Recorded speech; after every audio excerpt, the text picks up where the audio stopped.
So the next thing that I want to share briefly, I don't want this webinar to go on too long, but the next thing I want to share is 10 myths and truths. Originally it was 8, it's gone up to 10. 10 myths and truths about illness. And as I go through these 10 myths and truths, I'd like you just to think for yourself, how does this relate to me? What is my current belief system? What is my current paradigm? Have I heard this before? Is this new information? If I was to see this in this way, if it is new information, how will that change things for me? Because the purpose of this webinar is to bring you some new information. Because one of the things that we definitely need on our journey back to health, if what we've been doing hasn't been working, is we need new perspectives. And if you've watched my What If Secrets to Health series, which by the way I'll put a link in the email after the webinar, but if you watched that series, then you will know it's all about new perspectives. So the first thing is, the body is a self-healing machine.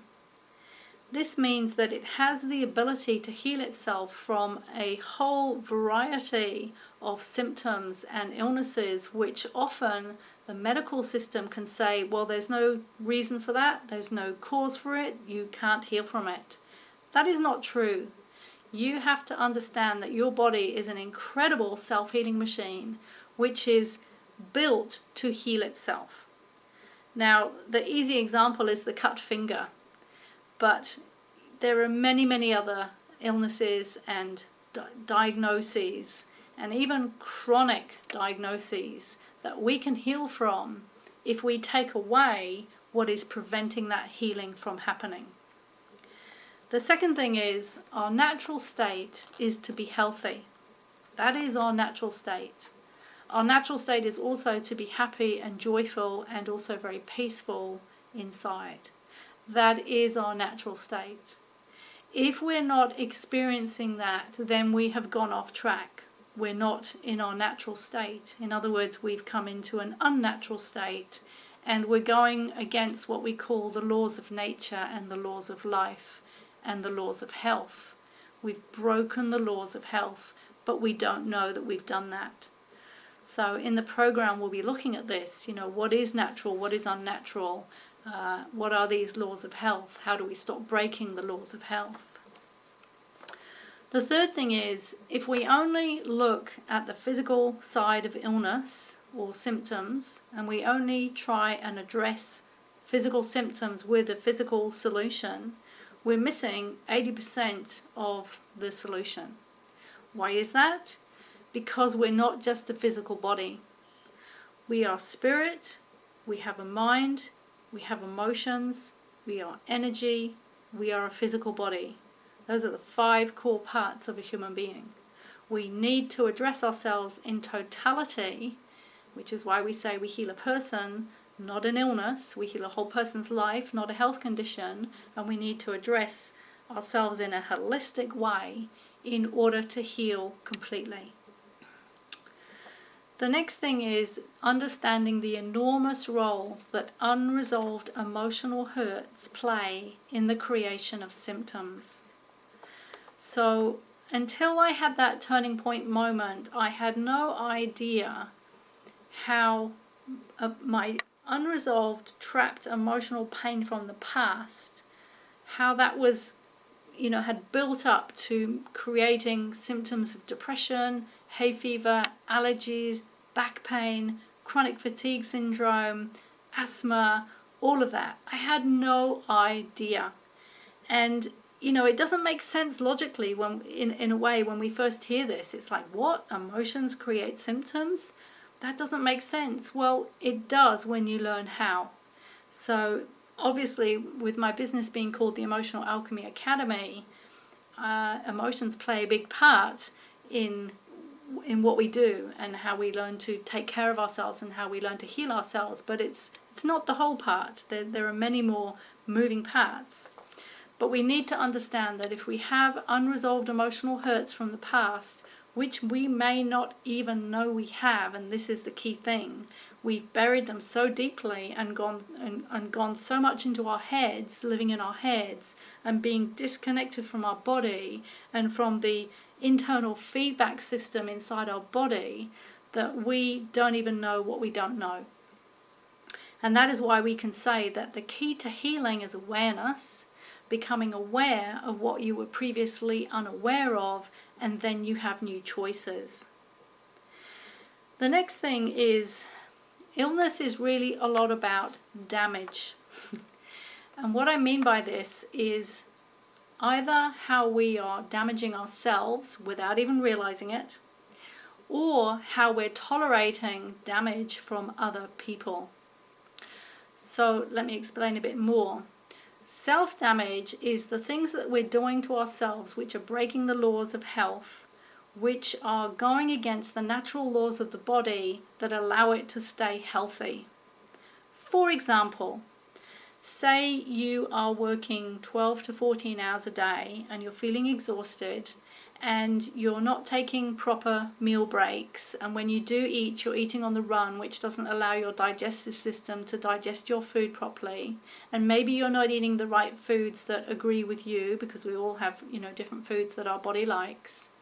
And maybe you're not dealing with your relationship with your partner, which is really stressful, and you're holding all your emotions inside. And maybe you're overachieving and overdoing and overworking at work and pushing yourself too hard, and you're just exhausting yourself. This is what we call damage to the self. It is creating stress inside the body, and when the body is in a constant state of stress, that is causing damage. Now, you may not notice that damage immediately, and you may not even know that it's happening, because our body is incredibly resilient. It can put up with a lot for a long time, but eventually at some point it's going to say, I cannot tolerate being treated like this, and you have to treat me better. You have to take better care of me. You need to feed me properly. You need to give me rest time. You need to give me rejuvenation time. You need to love me more. There may be many things that you have to do, but we have to stop the damage. Because if we don't do that, the body can't heal itself. And the other damage we have to stop is if, and this is not the case for everybody, but actually it is the case for a lot of people with chronic illness, is that if you are tolerating unfair treatment from somebody else, which could be in the form of physical abuse, emotional abuse, verbal abuse, emotional neglect, sexual abuse, or controlling behavior, so not quite abuse, but still, some sort of controlling behavior, then that is causing damage emotionally, energetically, because it's creating tension and stress inside of you. And if you're not dealing with the emotions that are being created, and you're not standing up for yourself, and you're not saying no, and you're not prioritizing yourself, that is creating damage, stress and tension inside your body, which has a knock-on effect in the organs, tissues and cells, because there is a law of cause and effect. This is one of the universal laws of life. There is a law of cause and effect, and there will always be an effect for every cause. So nothing goes by unseen. Everything is registered in the body. So we have to stop this damage. Whether it's to ourselves or whether it's from somebody else, we have to stop this damage. The next thing is understanding that symptoms are not a mistake. The body is far too intelligent to make mistakes. Symptoms are intelligent communication from the body to the mind to tell us, you need to pay attention to something. I'm not happy about something. This is the body speaking. I'm feeling a sense of dis-ease with what's happening in your life, and I need you to do something about it, otherwise I'm going to create disease. So symptoms are not a mistake, they're actually your friend. And how often do we see people saying, well, I just want to get rid of my symptoms, I want to fight cancer, I want to kill this, and we use all these antagonistic words, when actually our body is our friend. It is not against us. It is doing what is the best for us. And if, for example, somebody is completely incapacitated with chronic fatigue, well, that's because the body is needing to take that person to that place in order to get their attention, in order that the person make appropriate changes. So symptoms are not your enemy, they're your friend. So as I say, as I'm going through these, I really want you to think for yourself, how does this apply to me? Is this new information? How will it be if I think differently? What is pertaining to me, and what changes maybe do I need to make? The next thing is, and I'm not going to go into detail about this, I will in the program, but a virus is not the cause of symptoms. A virus is the end result and the final straw that broke the camel's back. It's the body's way of just getting to that point of breaking down and unable to cope anymore with what's going on in our life and how we're treating ourselves. It is not the cause of the symptoms, it's the end result of all the other things that have gone before that have created this dis-ease that we have been ignoring and not dealing with. The next thing is understanding that every cell, tissue and organ in the body have a dual function.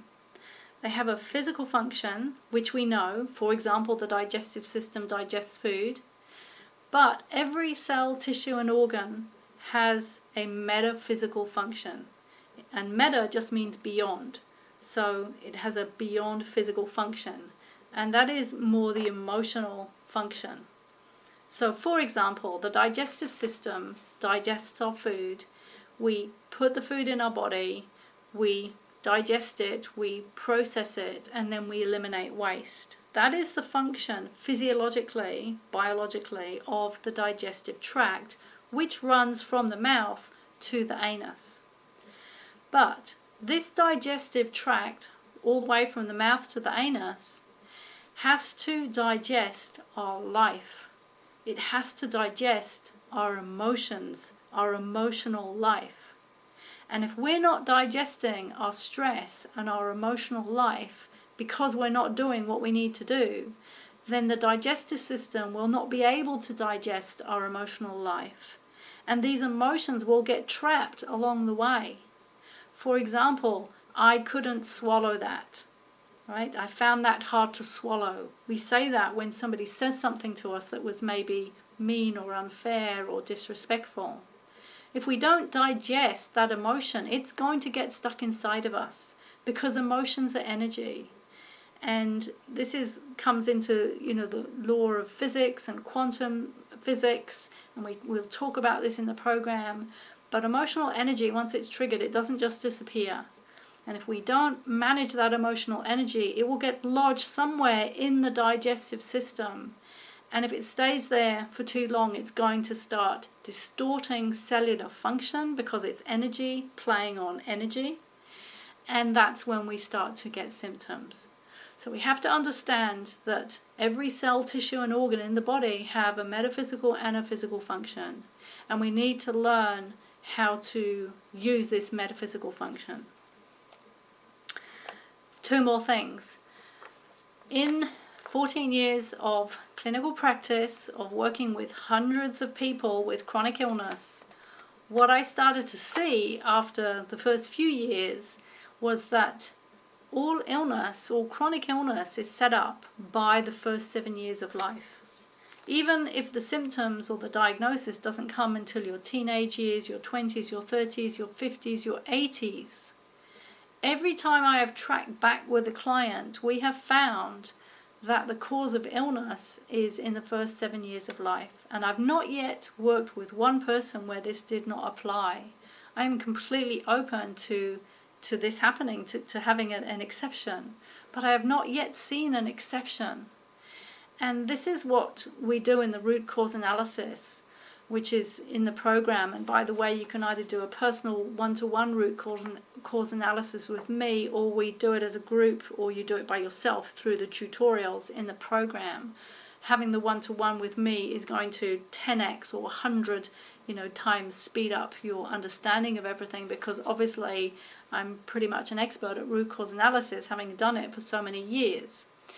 But the point is that we need to understand what was it that happened in the first few formative years of my life which set up these patterns of how I deal with my emotions, what I believe about myself, how I've decided to behave in life, and all of this which then later down the track leads to the body creating symptoms.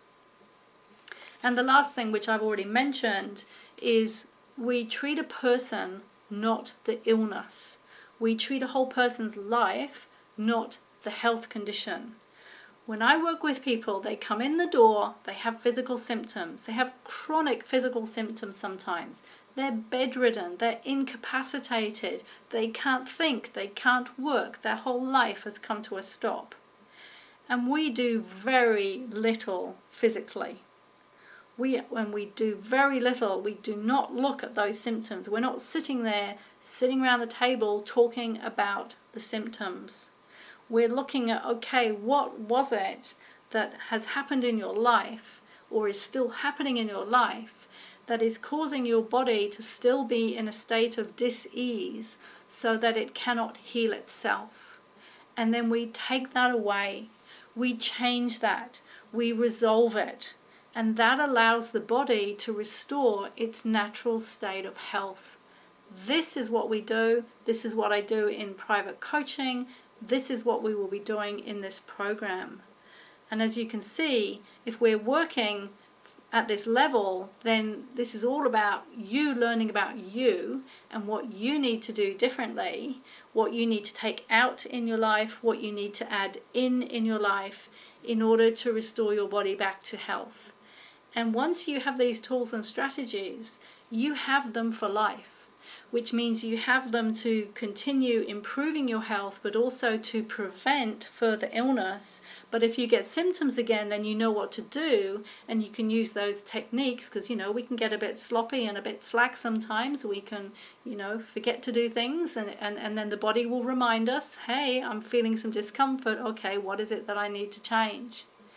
So you have these techniques and strategies for your whole life.